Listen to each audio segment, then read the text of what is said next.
Добрый день, меня зовут Рои Капахом и со мной адвокат Рои Капахом. Сегодня мы поговорим на волнующую многих тему СТУПРО после депортации. Как начать процедуру, можно ли ее начать, что ждет пары, которые прошли через депортацию и планируют начать СТУПРО. Сегодня все эти вопросы мы зададим израильскому опытному адвокату Рои Капаху. Okay, deportation. What is the usual scenario people are coming to us with? What is the situation? Okay, a very common scenario. We have a lot of experience with these cases. Deportation from airport. The foreign spouse came to the border in an innocent way, just tried to enter to reunite with the Israeli spouse, and he got deported. So you need to understand, as a couple, as an Israeli spouse, the foreign partner, whoever seeing this video in the partnership there, you cannot come to Israel if you are coming to settle down and to live together. You cannot just come like that to Israel. Even though we have agreement with the country you're coming from, bilateral agreement that we get an automatic visa when we're coming to the origin country of the foreign spouse, or when you're supposed to come here, you need to invite your partner in advance. You cannot just come like that because things can get complicated and it's much harder to obtain the status after.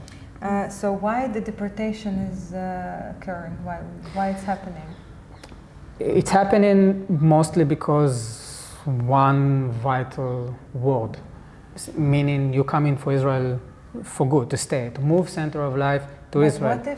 What if like a lot of people will come and tell, I didn't want to stay, I do have a boyfriend or girlfriend in Israel, and I just wanted to come for a few weeks to have fun, to, I don't know, go to the beach, to Shuka Carmel, to, I don't know, eat hummus and spend a great time. Why they didn't let me?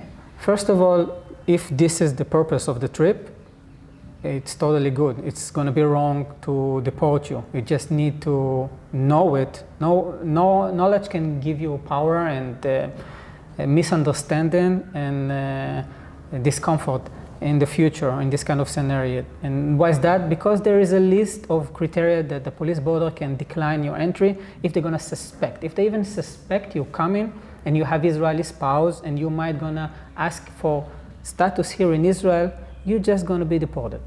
Okay? Remember that. And you come in just for the bid, just back it up, okay, with flight ticket.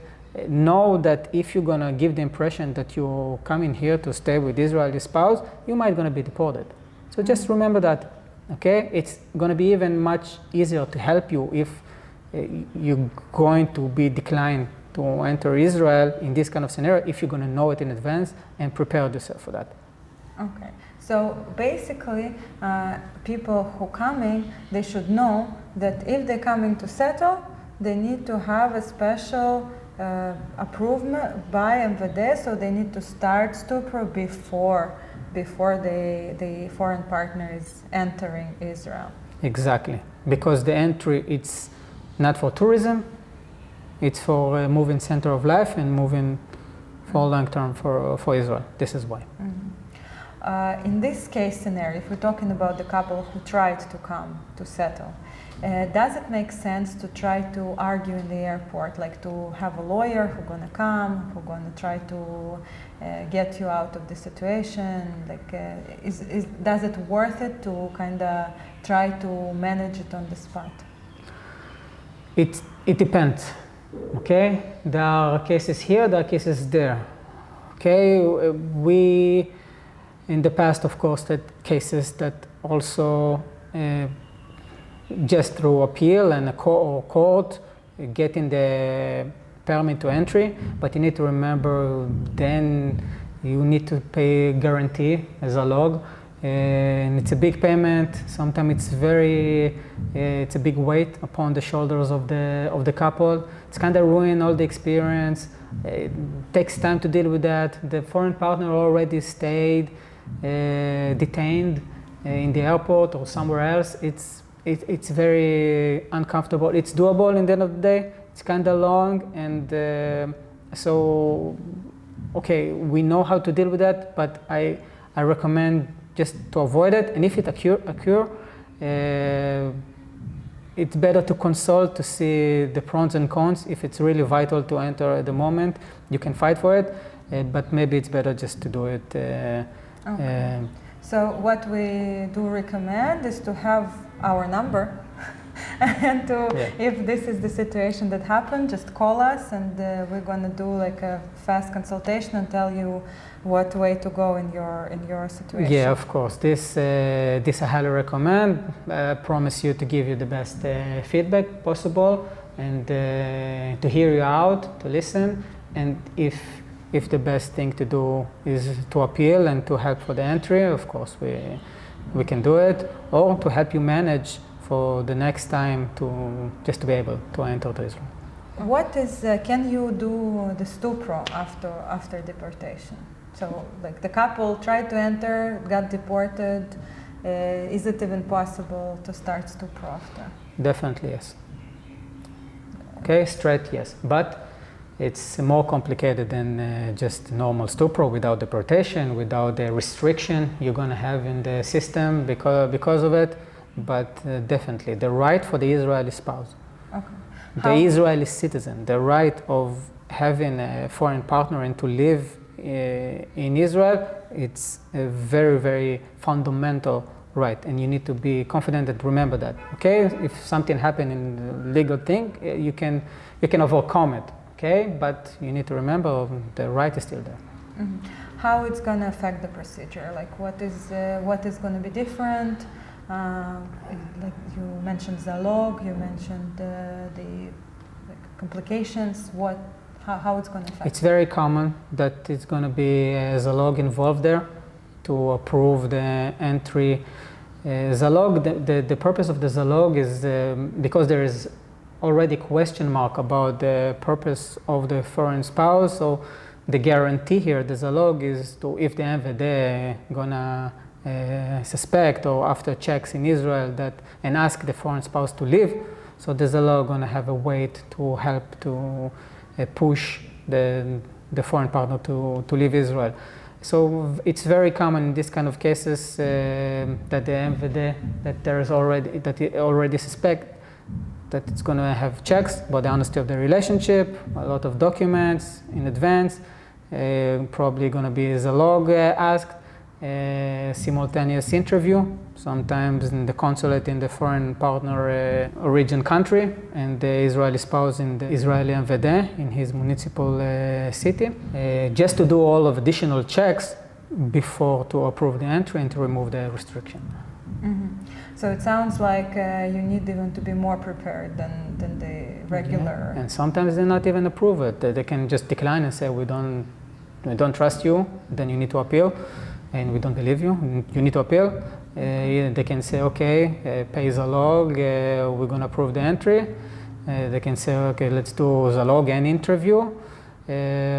Or in cases you really convince them, they're going to say okay, enter. Everything is good. This is kind of the common. Is it possible to start STUPRO after deportation with no legal help, with no lawyer, no advocate? It's doable. It's more complicated. I recommend the consultation at least to have the right guidance, not to have because it's much more sensitive in this point already. So to seek for consultation at least. Mm-hmm. How advocate? What is the advocate's role? Like what is the help that you're doing for the couples who got in this situation? What is the crucial things? I see myself first of all as the one who know forward and backward the law and the procedure. First of all, giving confidence about someone who stand next to the couple, because I understand it's very frightening. Also, as someone who was there, I can understand the situation and I know the law. So first of all, confident, because sometimes I see the fact that I'm there can reduce the possibility and sometimes eliminate it at all. The possibility of going to appeal or making it more complicated. straightforward. So to give confidence, to remove obstacles, to prepare. Preparation is a lot about this procedure. How to, what to say, which document to bring, how to build the case, everything from scratch. Some recommendations for those who got into this unfortunate situation and now looking for some recommendations where to start and how to start STUPRO after this. Look, at least seek for consultation, as I said. Okay, I'm very, very transparent with my clients and what I'm bringing to the table, and how I'm super transparent also with my clients. At least speak out. Say if you feel confident enough after the consultation or after the talk, it's fair enough. Okay, you still have the right, and you're a grown-up. You can choose. You want yourself. I can tell you as a lawyer in the field, as a lawyer who represents from my experience, I never leave my clients behind. I'm always with them until the end. This is why I'm backing up also the case with appeals if needed, like until the end. I'm not. This is something that I'm always putting there. I'm with you. You're not going to get declined and then I'm going to leave you. I'm going to fight for a result for you. And if you think you can get this result by yourself, it's all good. I respect it. If you feel like you need me, I'm going to be there for you.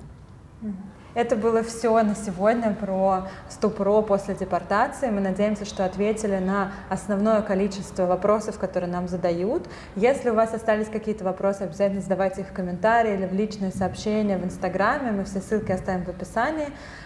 Также подписывайтесь и следите, если вы планируете или начинаете СТУПРО.